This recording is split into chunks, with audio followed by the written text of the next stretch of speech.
Okay, so today what we're going to be doing is post-mortem care. So when you enter the patient's room, the first thing you need to do is to check the patient's charts and verify the doctor if the patient has been deceased. We do this because post-mortem care must not be done without the doctor pronouncing the patient as dead. So this is to verify that the patient, not only that your patient is the right person, but also the patient has been correctly and pronounced deceased. So after that, you must gather all your materials right here. And then once you gathered all your materials, you need to ask for permission and then explain to the patient's significant others about the procedure of the post-mortem care. So this is because it will decrease their anxiety and to enhance their cooperation. So once that's done, uh, you provide privacy by closing the curtains, closing the door, and then you start performing hand washing.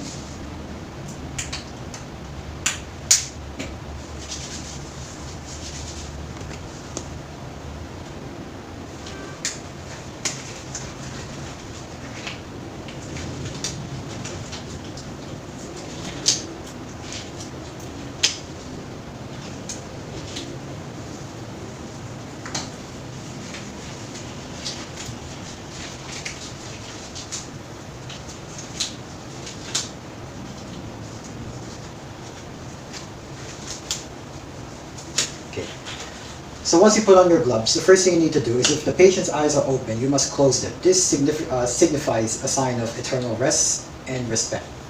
So after that, what we're going to be doing next is called a bed wash. So we have our basin over here filled with water. We must damp the towel first, and then we start from the head. We first uh, clean the head first, the neck, behind the ears, the cheeks, and then work our way towards the body. Of course, the patient is naked, so after that the patient is naked, you must also wash the patient's body too. So the chest area, the stomach, the arms, both of the arms, the lower area, the legs, and of course the feet and the toes. Once that's done,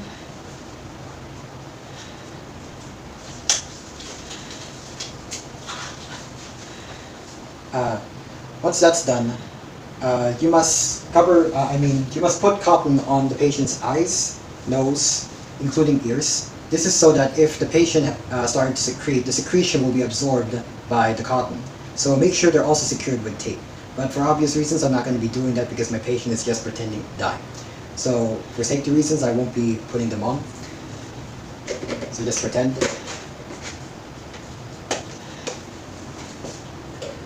And then after that, secure their jaw, because after that, after 15 minutes, their jaws will open and stiffen. This right here is to prevent that from happening. So secure it like this, down the cheek, and then tie it on top.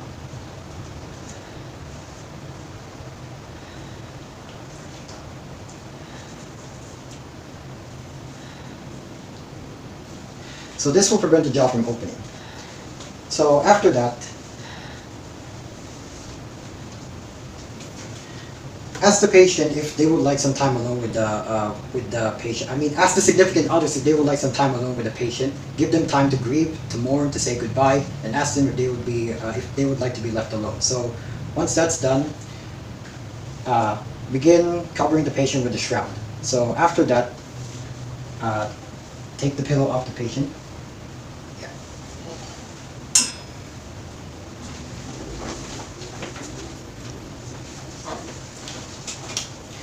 Now make sure that the blanket is still on, because even though the patient is dead, we still need to provide privacy. This is a sign of respect for the body, for the deceased.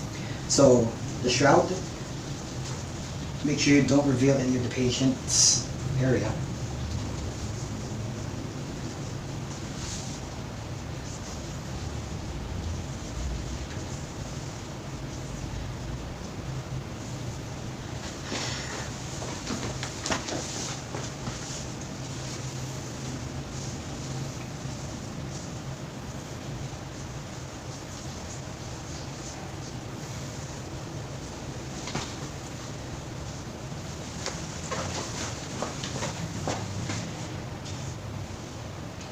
And also make sure you have pins, because these are going to be the things to secure the shroud so that they don't fall off.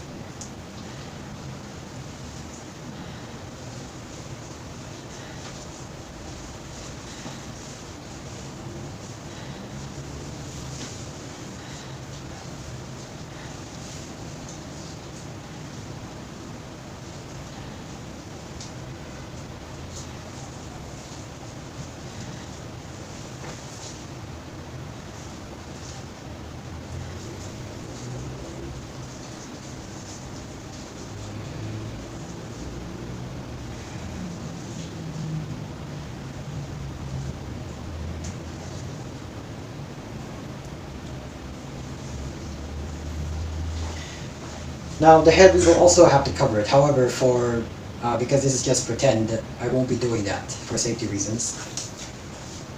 And after that, we must put the labels on too. So label both the feet.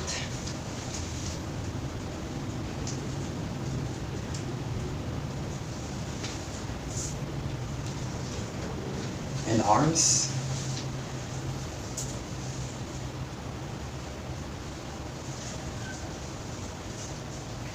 And of course, we must also label, there must also be a label on the shroud too. This is to provide the patient proper identification so that they don't end up getting mixed up in the morgue.